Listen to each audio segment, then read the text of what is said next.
Okay, now continuing on with the book of Job, starting in Job 15, we are beginning the second series of speeches. Job and Elphaz and Bildad and Zophar have already had their first round of discussion, and now they're going to have their second round of discussion. They're going to have three of these total. They're not really going to move past where they are already in their thinking. They're just basically going to be saying the same things over and over again.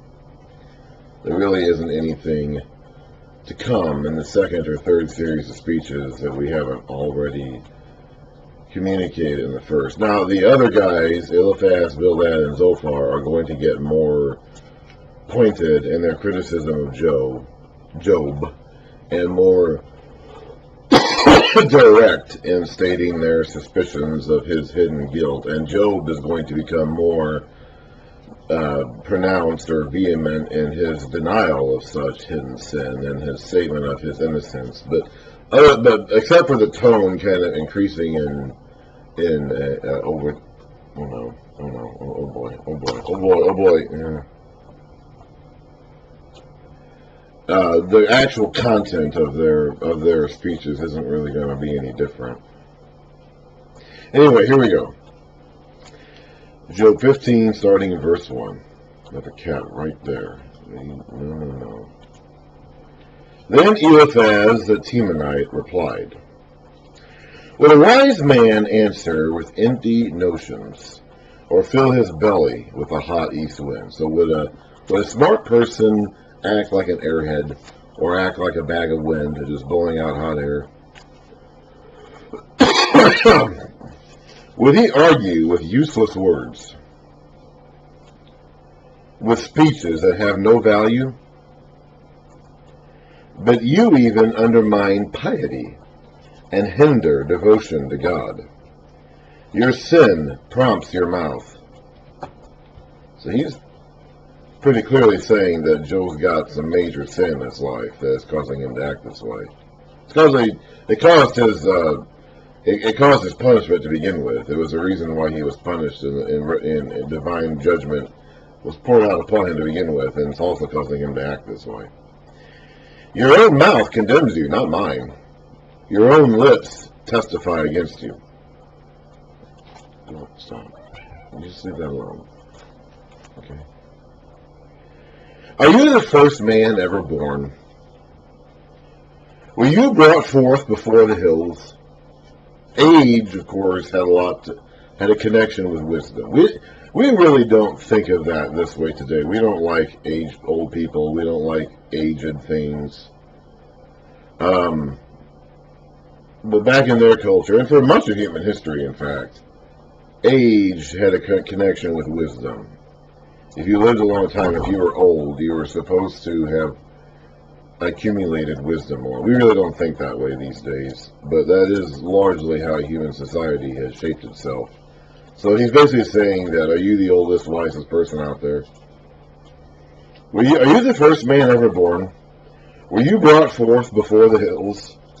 Do you listen in on God's counsel? Do you limit yourself to wisdom? We already saw God's counsel at the beginning of the book. We, the readers, got to see that. We got a glimpse of the counsel of God going on at the beginning of the book. I'm sorry, there's a cat right here who's very much got a look of mischief in her eyes. Oh, here she goes. Oh boy, oh boy, oh boy. Okay.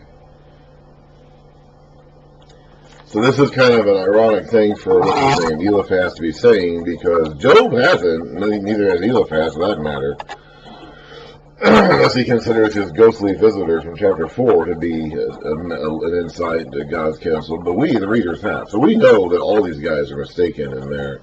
All of them are operating from the assumption that personal piety translates to prosperity, basically. That God will materially bless the righteous and will punish the wicked. It's basically a version of the prosperity gospel. And all of them assume this. All of them believe this as a matter of course. And none of them are right about that. So they're all operating with an incorrect view. Do you listen in on God's counsel?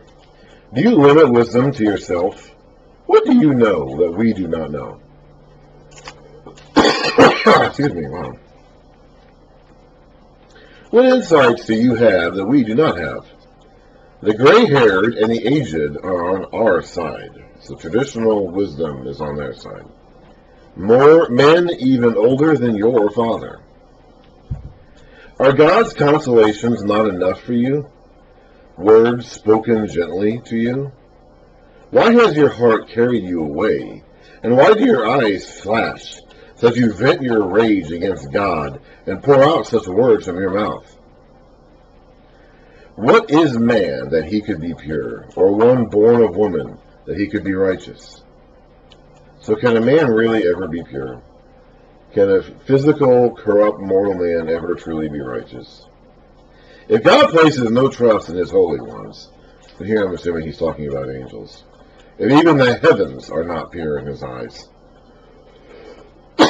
how much less man who is vile and corrupt, who drinks up evil like water? Listen to me, and I will explain to you. Let me tell you what I have seen, what wise men have declared, hiding nothing that they have received from their fathers, to whom alone the land was given, when no alien passed among them. All his days, so this is what he's received from the traditional advice from his elders. All his days the wicked man suffers torment. The ruthless through all the years. Let me try it again. All his days the wicked man suffers torment. The ruthless through all the years stored up for him. Terrifying sounds fill his ears. When all seems well, marauders attack him, which is exactly what happened to Job. He despairs of escaping the darkness. He is marked for the sword. He wanders about as looking for food, or wanders about food for vultures. He knows the day of darkness is at hand. Distress and anguish fill him with terror.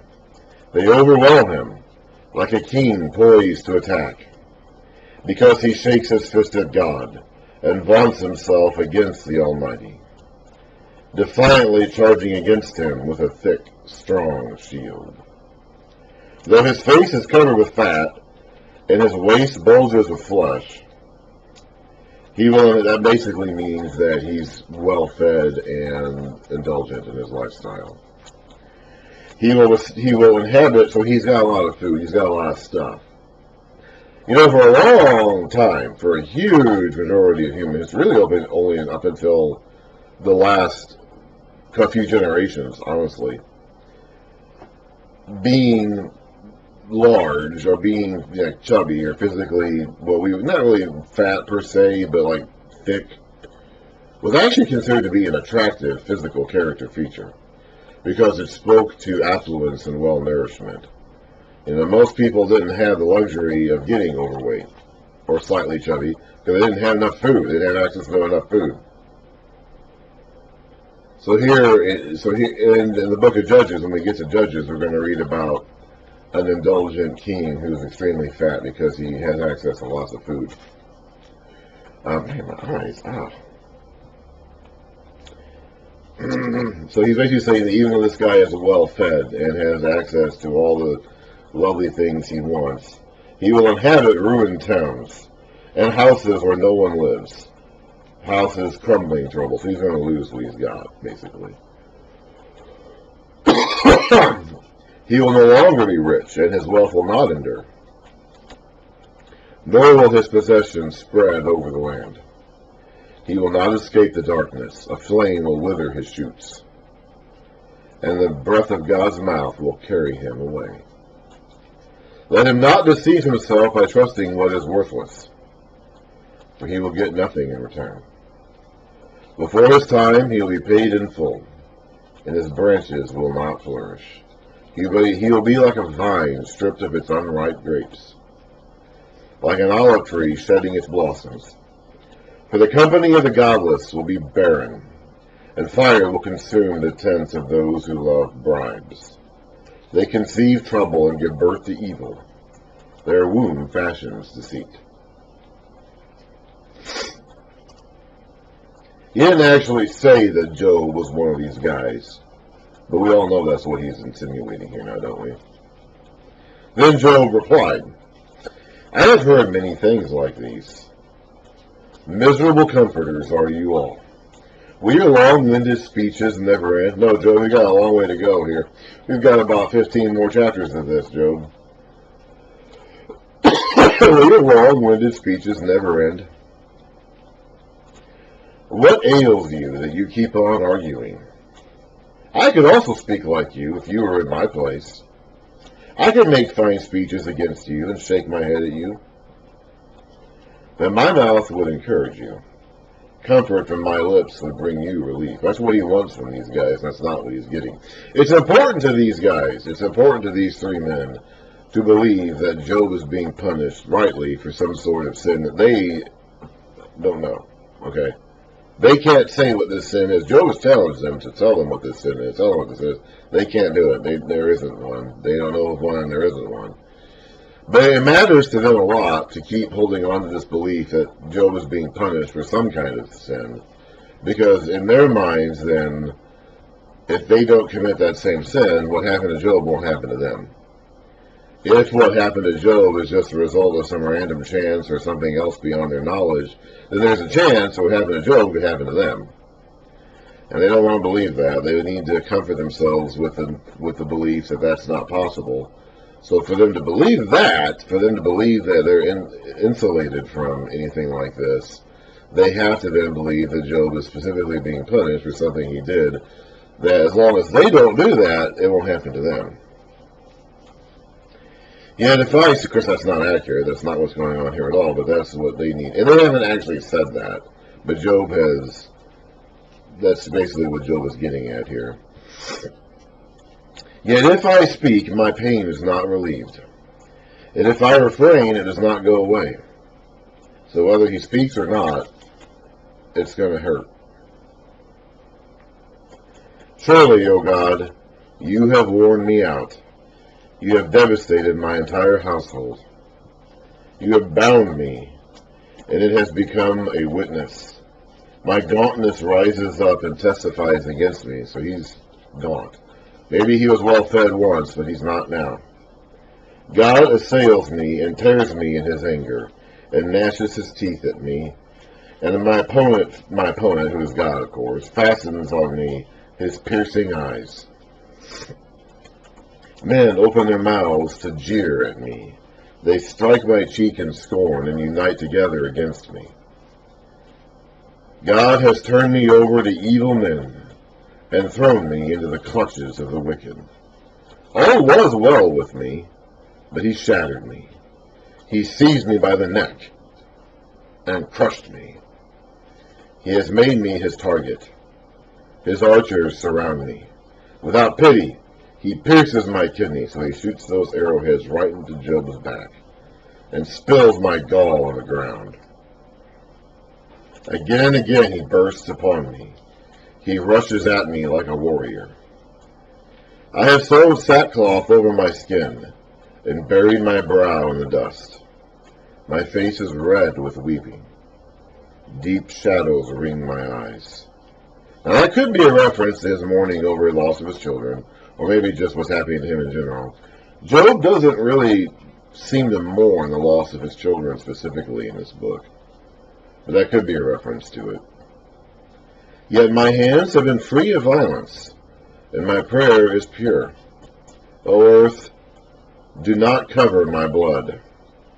May my cry never be laid to rest. That's the idea of him being buried in the earth and forgotten. Remember how God told Cain, way back in Genesis 4, that the blood of Abel, his slain brother, cried out to him from the ground? Job is wanting his cry to be heard, so he can be vindicated. Even now my witness is in heaven. My advocate is on high. My intercessor is my friend, or my friends treat me with scorn. Quite a difference in meaning there. As my eyes pour out tears to God, on behalf of a man, he, I guess the intercessor, pleads with God as a man pleads for his friend. Only a few years will pass before I go on the journey of no return. That's death, of course. My spirit is broken, my days are cut short. The grave awaits me. Surely mockers surround me. My eyes must dwell on their hostility. Give me, O God, the pledge you demand. Who else will put up security for me? You have closed their minds to understanding. That's my big fat cat right there. Therefore you will not let them triumph. If a man denounces his friends for reward, the eyes of his children will fail. God has made me a byword to everyone, so my name is now a curse word to people. You want to be like Job, a man in whose face people spit. My eyes have grown dim with grief. My whole frame is but a shadow. So he's been wasting away. This has been going on for a while. The only specific time frame we have of the length of time is passing this book is 7 days. From the time these three guys showed up and sat with Job in silence for 7 days. But obviously it's been going on for longer than a week. Upright men are appalled at this. The innocent are aroused against the ungodly. Nevertheless, the righteous will hold to their ways, and those with clean hands will grow stronger. So he hasn't lost all of his faith just yet. He's definitely going through a rough stretch. What are you doing, cat? I want you to not do this.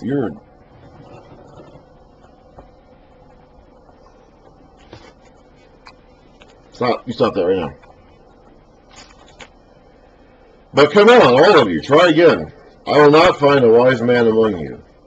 My days have passed. My plans are shattered, and so are the desires of my heart. These men turn night into day. In the face of the darkness, they say, light is near.